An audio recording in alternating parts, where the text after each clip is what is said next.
here because of my abiding love for questions. I'm very greedy, so I'm going to ask a few of my own questions and then see if anybody else has any. So my first question is, these two movies are pretty different stylistically, obviously. And I know the first one was made with a lot of collaboration in terms of the story with the actors and also a lot less editing, I guess. I was kind of wondering if maybe that shift was due to a desire for more control over the narrative. I think it's more about like the project itself. So I think like I try to choose production methods that fit the story, or if I have certain production methods I want to do, I try to make the story that's right for those.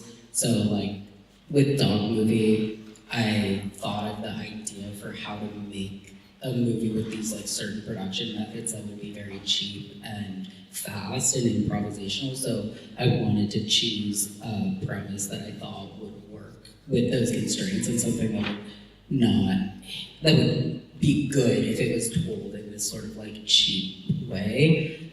So that I had come up with that premise as like one tiny part of like a different script I ended up like scrapping. And then with Puppy Girl, I just thought I was looking for something that could work as that like complementary piece, and then Milo did, like this was really did happen, like she was discovering her sexuality and people kept assuming she was a puppy girl, and then she got invited to play a puppy girl in that porn, and at this time she was living on me and Jesse's couch in Chicago. And I said, I'm gonna make a documentary about you preparing for this role. That would be a good thing to complement Dog Movie as like a short. And so it was more about like thinking of what kind of like production method would suit that story, and we sort of like came up with an outline that was based on things that had happened and incorporated sort of reenacting some things that had actually happened and then doing new things in order to like create the story. And I don't know, in some ways it was like equally collaborative, I'd say, with all the performers and Milo. It was just that I put myself into it more and did more to like highlight or like mess with that kind of like role. But actually originally Milo and I were gonna be like credited as co-directors, because that was like something we talked about, was this like, as we were making it, like this relationship between like subject and documenter and wanting to like subvert that in some way. So at first we were saying like, okay, we'll be like co-directors, and that subverts the idea of it. But then when we were making it, it was like kind of slowing us down. Like I wasn't able to like be as good of a director and the camera person because I was trying to like ask her what she thought. But like the thing is, but when you're performing, you kind of can't see it in the same way. And then we talked about it and decided to not be co-directors, and that maybe like the subversion of this was like just sort of conceptually not thinking that like director and subject had like different levels of importance or control. So yeah, I don't know. I wouldn't say, I think it's like equally our movies and equally our like creation. That sort of leads into another question that I had, which is that obviously in both cases there was a lot of the story that was generated by the actors. And I was kind of wondering if that was like something that's philosophically important to you as a filmmaker in general, or if it was more of a pragmatic thing, you know? I mean, I'm not like against writing scripts. Like, if some of you were here yesterday, you saw Bros Before, which was scripted, and then my next project is scripted in a more traditional way, although I'm incorporating a little bit of improv improv.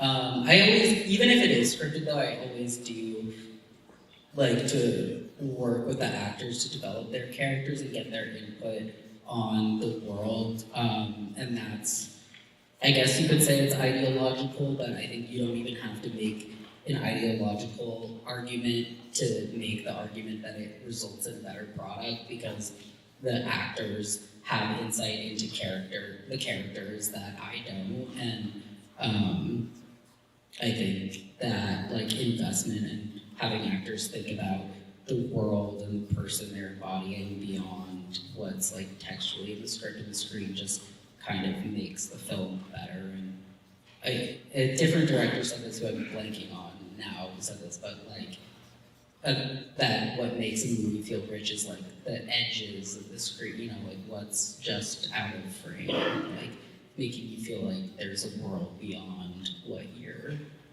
seeing exactly in the frame. And so to me, that's why I like when the ultimate encapsulation of that to me is the actors having their own ideas about the characters of a world that's like actually imagined by people, more people than just myself, and maybe even like the people imagining and co-creating this world have different ideas about it, and that's what makes the world real. Well, regarding the next film, is it actually going to be about sort of bodily possession? Oh, no. I mean, that was a real script that I wrote, or I was working on that. I don't think I'm gonna make it. Well, I don't have plans to make it right now. Maybe I will. I kept actually trying to get her not to say that premise because I didn't want to commit to making it. I was just say that I cast you as a slut. Like, don't get into the whole like ghost thing, and it's like confusing and doesn't make sense. But she insisted on it because she's like, no, it's really funny, and I really want to say this all the time. I'm kind of glad that she's saying it's been stuck in my head as a concept since watching this.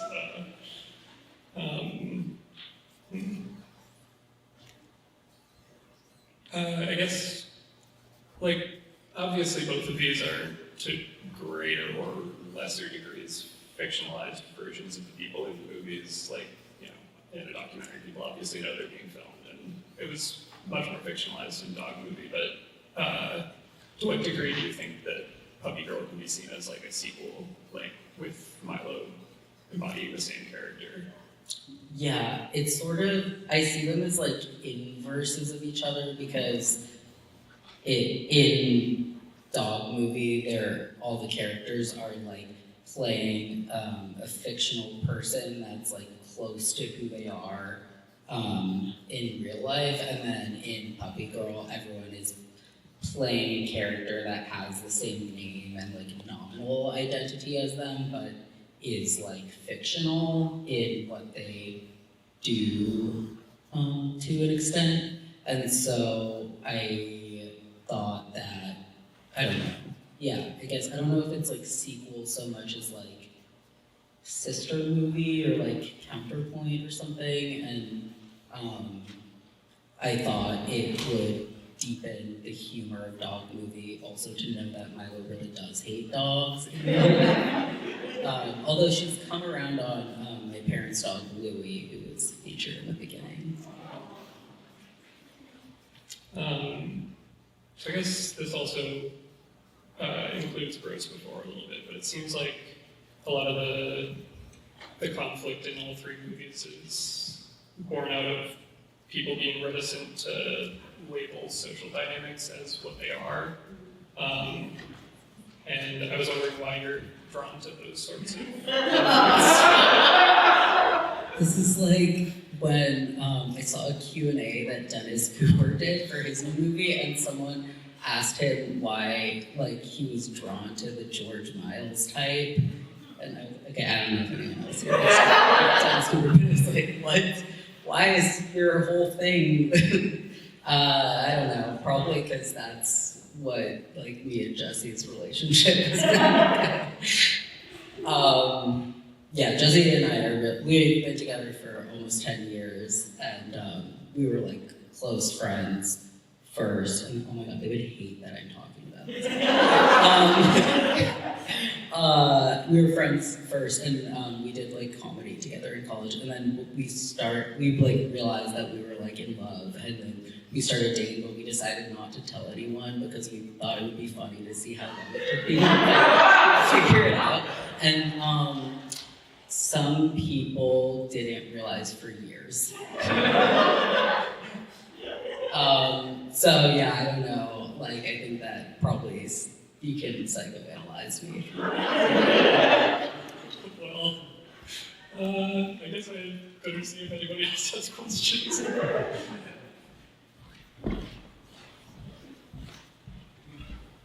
Oh, there's a hand. Yes. Okay, thank you. I have a mic.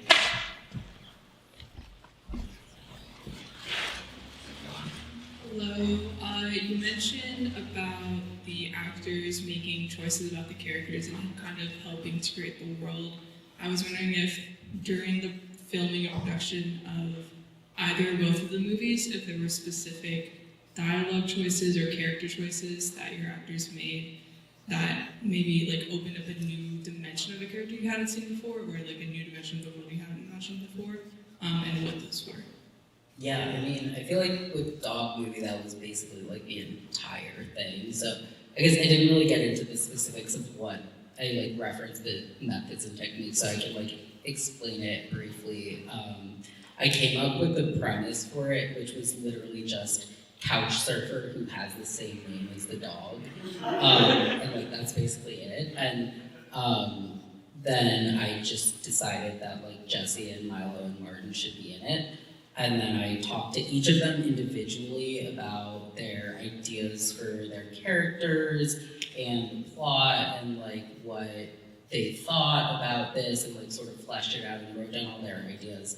Then I like had like the house was like Jesse was living in that house at the time, so I just thought of like all the different parts of the house and then different combinations of characters, and then I wrote out like an outline of like, okay, this scene, it's gonna be like this time of day in this part of the house with these characters, and like just like 2 sentences of what would happen in that scene, and then I just was like, okay, go. And then I would adjust a little bit, but yeah, it was basically all of them. I mean, and then, yeah, so it's kind of hard to say like a specific thing that was more so their idea that the actors brought out, because it was basically everything, and I consider it to be like co-written equally by all 4 of us. And then with Puppy Girl, I mean, it was really, I don't know, I don't even know how to answer it, I guess. I also like, I haven't decided like how, if I'm gonna do like a bit about like how I'm describing how real it was or not. Like, I don't know how to like, yeah. What was that? Okay, that's probably fine. Yeah. Okay, sorry, that answer ended in me trailing off, but I think I don't know what else to say about this.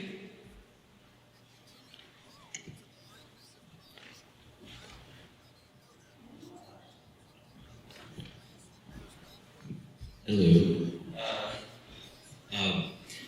I love that you're making your movies like really leaning on friends and community around you. I think that's very cool. But if you had like Sugar Daddy with endless pockets, like what's your like pipe dream project for yourself?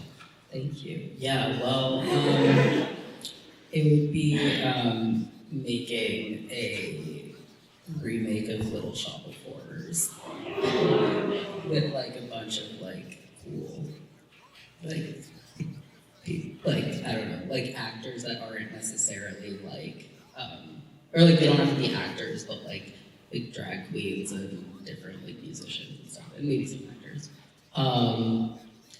Yeah, that would be my like huge budget like thing I would want to do. Maybe I shouldn't say that because I really am trying to get the rights to it. But I am next. I am going to be making a movie. It not like an infinite amount of money, but I will have more money for my next feature. So yeah, stay tuned. It's I guess I don't know if I can say what it is actually. This is being filmed. I'm not gonna say right now, but I am working on something that will be like a little more glossy. So.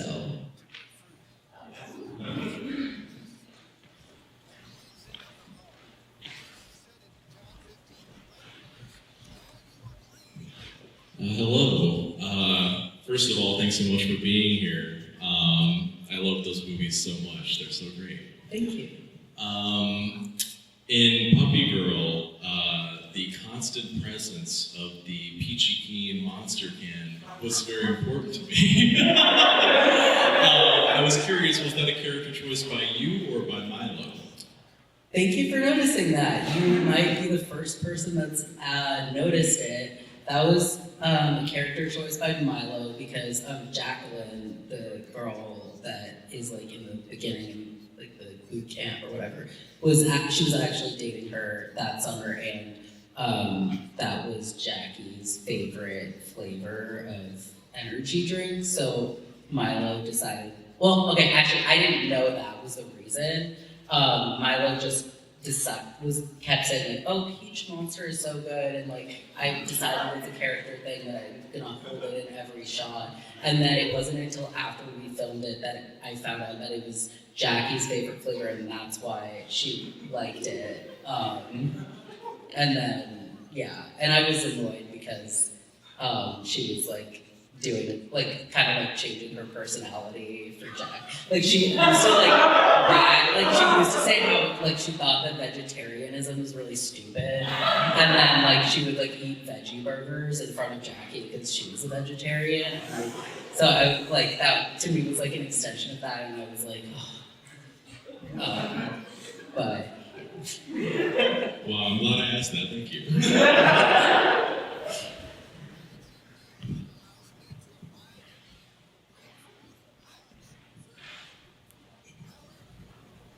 Did you know sort of early on that it was going to be Puppy Girl as opposed to just, I guess, following Milo around with the camera? Yeah, it was, because like, I think when I came up with the premise, it was just like, okay, it's following you, your like journey to prepare for this porn. And like, I guess I'll just say like, how I really made it. But yeah, I basically wrote an outline for the entire thing before we filmed any of it, and some of it was things that were like the people were in on that we were like, okay, we're gonna do this. You have to pretend to be surprised, whatever. And then some of it was real stunts that we were going out and doing, like the Petco thing. So it was, and that arc of like the whole thing that I wrote was loosely based on Milo's actual like experiences in that like time and what was happening to her and had recently happened to her, but it was sort of like exaggerated and yeah. Did that answer the question?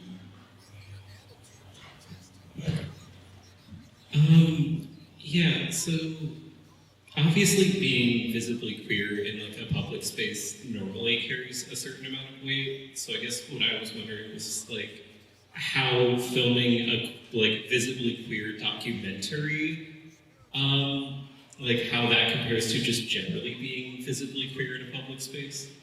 You mean like the experience of like being out in the world doing it and like Yeah. Yeah.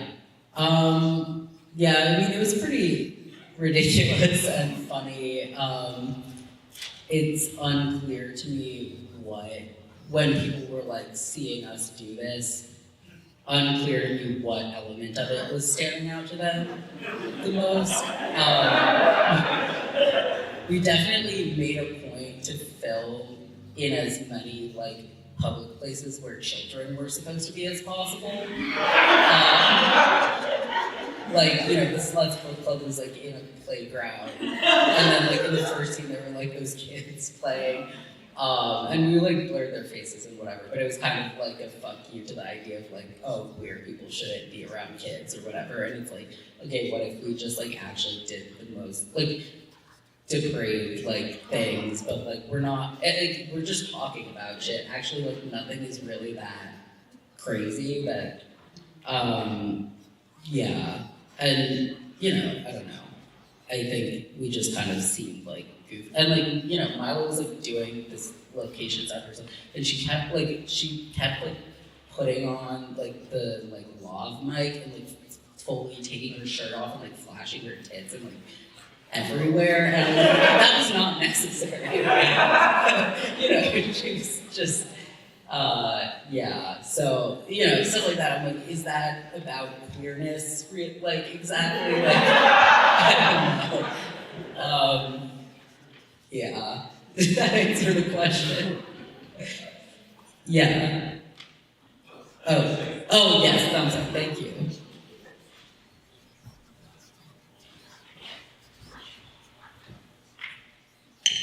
In Dog Movie, what is the backstory of Blue the person? Like, what happened to them to where they had to move in with their friends?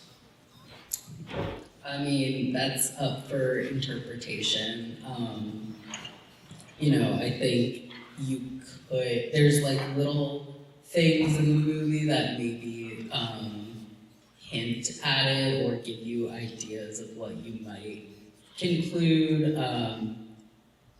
There, you could read it as like, you know, she's just like doesn't have much money and, you know, it's just kind of a fuck up.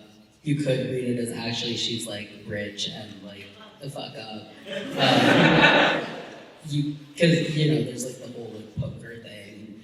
You're supposed to kind of not know, and I mean, I don't really have a particular thing that I like believe is the truth of what happened to the character. But I've known a lot of people like that, honestly. Like, I feel like I've lived in like various kinds of like communal housing, and been around different kinds of circles of people from different subcultures, and you know, there's always that one person or several people where it's just like, how do you exist for so long without having a job? Or like what? Yeah, I don't know. So yeah, that was a very long-winded way of saying I'm not gonna be like a authorial like dictator, but I'd love to hear what you think happened.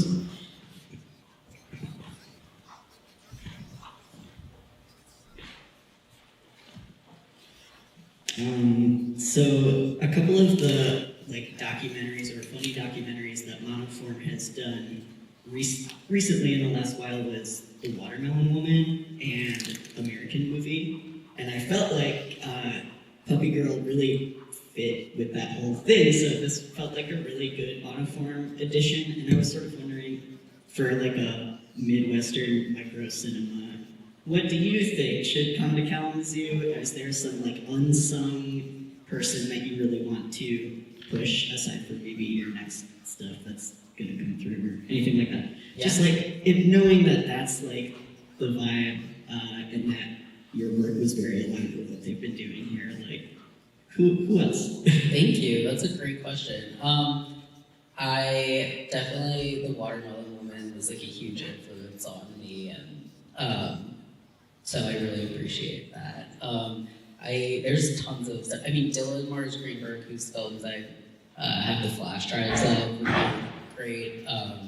Also, like super DIY and like, you know, makes movies with their friends, but also like like I don't know, like Kate Bornstein plays God in one of them, like, and they're really cool, like sort of like horror movies, but also like experimental at the same time. I also have I curated like a touring short film anthology with different like, it's called Cyberspine, and there's like 9 different like artists in that. yeah, I have a lot of recommendations. I'm in touch with a lot of different, like, really cool, mostly trans artists, and I'll think about it. I can tell you more, but yeah.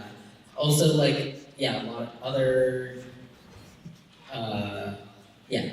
Sorry, I can definitely give more recommendations, but thank you. I'm really happy you want more and compared me to some of my influences.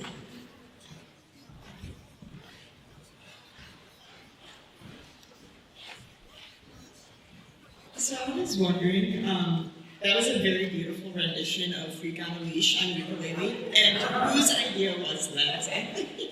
That wasn't my idea. Well, originally, it was actually supposed to be, I wanted it to be on an acoustic guitar, or like a guitar, but then when we filmed it, we actually filmed that like a while after filming the rest, because basically we shot it 2 years ago. I kind of didn't work on it for a really long time because I was like actually kind of like depressed about our friendship and like Palestine. So I just like I was like, oh, this doesn't matter right now, and I just like didn't work on it. And then like 2 years later, I was like, fuck, I gotta finish this. And so yeah, we just were in New York for like the screening of Dog movie, and then I was like, look, we have to film this like right now on my webcam or else we won't do it, because Milo's actually quite flaky. He might be surprised. So I have to get her to do stuff if we're like in the same place. So we were like, we have this one day and we're gonna film this, so we decided to go to Guitar Center and buy an acoustic guitar and then film it and then return the guitar. But they didn't have, for her it had to be like a cute color or like have like sparkly or something, and there was nothing that fit the bill in that regard other than, and then we saw there was like ukuleles, so I was like, how about that like teal ukulele, and that worked for her, so yeah, it became a ukulele cover.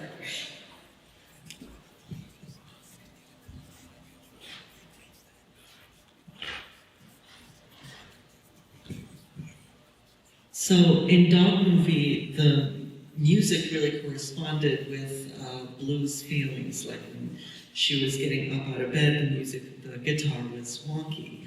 And by the tail end, forgive the pun, but by the tail end of Dog Movie, Blue had this like clear like lyrics going on, and as she was crossing the gate sort of over to the other side, she was like frolicking, and she was doing all this kind of like, what should you call it, snow angels and whatnot. So I was wondering if that was like some sort of metaphor for her, like kind of like continuing the parallels between Blue and dogs, and like going over to the farm and spending the rest of her life peacefully.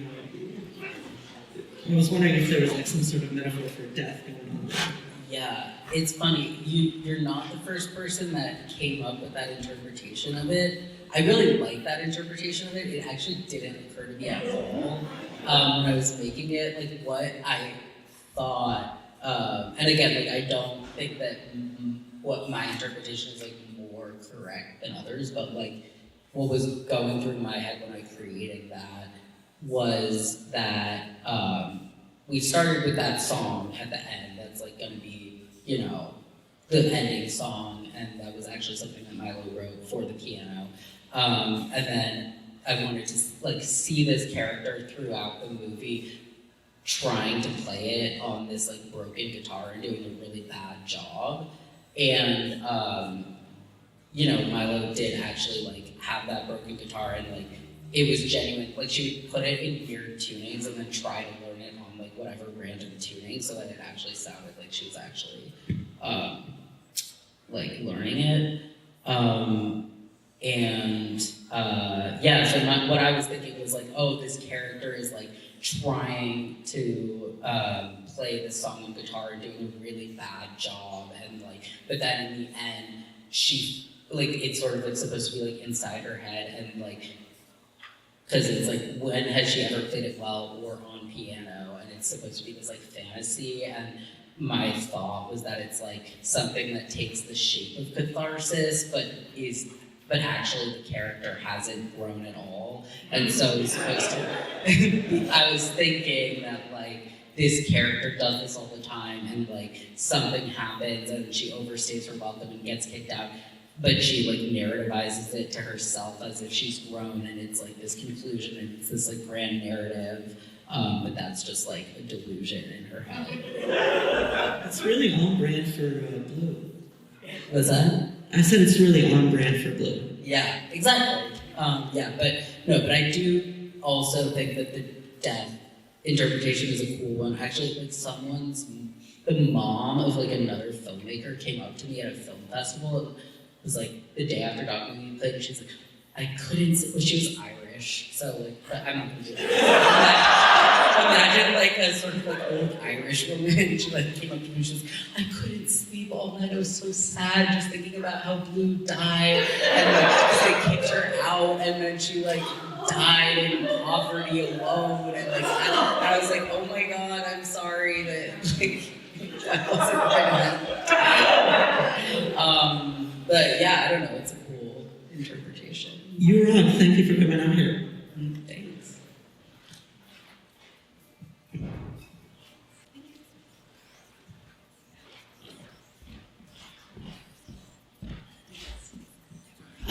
So a core conceit of a lot of like great trans art is just the absurdity of like bodies and sex and sexuality. And for me, watching Puppygirl specifically, it felt like there was this level of sincerity that was added to that by documenting your friend's journey through this.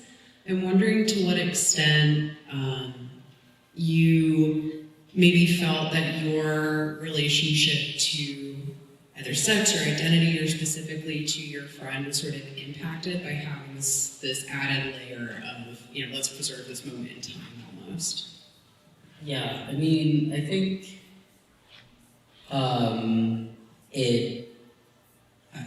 I tend to generally like view my life through art, and that's like kind of the most real thing to me, and most of my serious relationships are like in some way or another like through the lens of art. And I mean, it is very like, Milo and I are very close, or like became close because of art. I mean, like, yeah, and Jesse, my partner, I mentioned before, like we met doing comedy and like film stuff together, and this movie, like I also like the other person that I started dating because of, well, not because of the movie, but like that was kind of how I realized that I like was into her, because like she was talking about like sex in the movie all the time. I was like, oh, I really like agree with your perspective on sex. And that all makes a lot of sense to me. And then like I kind of like realized like she was in it the most of like anyone besides Milo, and kept like being part of it. And then I was like, oh, like maybe, yeah.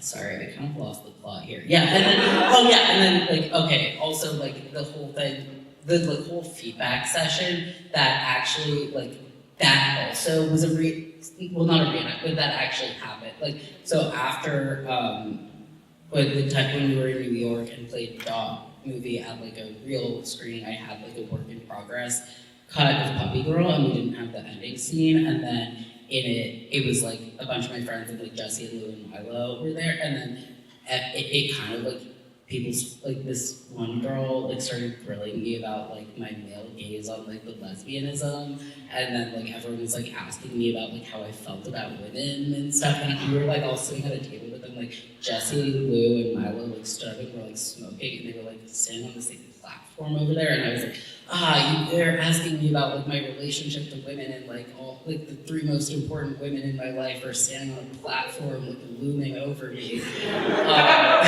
And then like I don't know, like that was like a lot of like real things and like all of our relationships, and there were times and then once we decided that we were going to add that scene, like there were times we started like having like conversations about it before we filmed it, and then we would like stop. Like Milo was like, "There's things I'm gonna say to you in that scene. Like I'm not gonna say them yet, but like." And so like, that was really cool. And like I knew it was gonna be like about like that I was like attracted to her, and but like we actually hadn't talked about it before then. So it was like genuinely like all of that was like entirely actually through the prism of this movie, and like. Yeah. And then we didn't talk about it again after that until like several months later when we were working on the movie again, and we were like at her house, and then I was like, oh my god, I need to like we haven't talked about this, we need to talk about it, and then she was like, just like wouldn't stop like saying all this stupid shit, and she's like, she was like, you should, I was like freaking out, I was like, oh my god, I'm so nervous to say this, she was like, you should like start like, you should make like your political cause be like throuples rights. I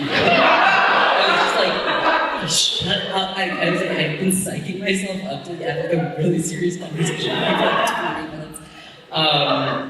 But then we did talk about it after that, and like, yeah.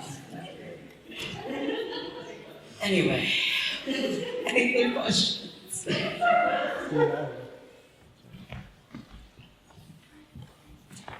Hey, thanks again. Thank you. Yeah. Yesterday, before rolled your intro for that and talked about like, kind of the spirit of that and the aesthetics being influenced by like Greg Araki and John Mortsugu, and you could very much see it in that. And watching Dog Movie and Puppy Girl tonight, they're just both very funny, and comedy is super hard to do. And so I was just curious, like, which artists or works comedically like influenced you? Yeah, great question. Well, it's funny, with Dog Movie, I actually, like, my biggest influence at the time was Hong Sang-soo, and I was like, oh, I'm trying to make a Hong Sang-soo type movie. But then, like, after I made it, I was like, this is just Curb Your Enthusiasm. And that, so, I don't know, I think, and also with Bros Before, I was like, oh, this is, like, I tried to capture Greg Araki, but then, like, when I watched it back, I was like, this is, like, Will Ferrell is all over this. Like, this is, like, Adam McKay, you know, like, these sort of, like, bro-y, like, movies I grew up with, and, I mean, yeah, I guess I appreciate that comedy is hard for some people. For me, like, anything that's not comedy is hard. Like, that's just kind of, like, my main way of engaging with, like, the world, and, my main, like, metric of success for my art is, like, how many laughs I get, or, like, how funny it is. So yeah, I went Dog Movie, yeah, definitely like Curb Your Enthusiasm. I think Puppy Girl, I didn't go into it with like a specific influence as much, which I think is like a measure of like growth as an artist, maybe that I don't have to like totally rely on like paying homage to someone else, and I can just like think about the story. But I feel like I was kind of thinking about like Eric Andre and like yeah, and like Symbiote Psycho Taxi Club, which is not really a comedy, but yeah, I don't know. I think it was like, oh, and like Nathan Fielder, I think is like a big part. I think Nathan Fielder is probably like actually the biggest influence on Puppy Girl, because I like his approach to like documentary and reality, and like the fact that he uses documentary, but like the ultimate goal is always comedy, and it seems like the truth is like not the most important thing one way or the other. It's like about like crafting the documentary into this like narrative that's like funny. So yeah, Nathan Fielder. And Sacha Baron Cohen, unfortunately, he's a Zionist, and like very sad, but I can't deny that he has been a huge influence on me, and again, that sort of like approach to like comedy using documentary where the documentary is like almost a tool for the story and humor.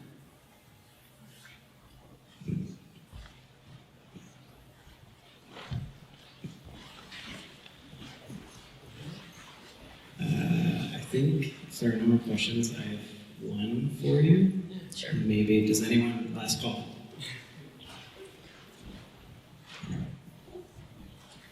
So you showed the Lady and the Tramp a lot in Dog Movie. Are there other fictional dogs that you think about?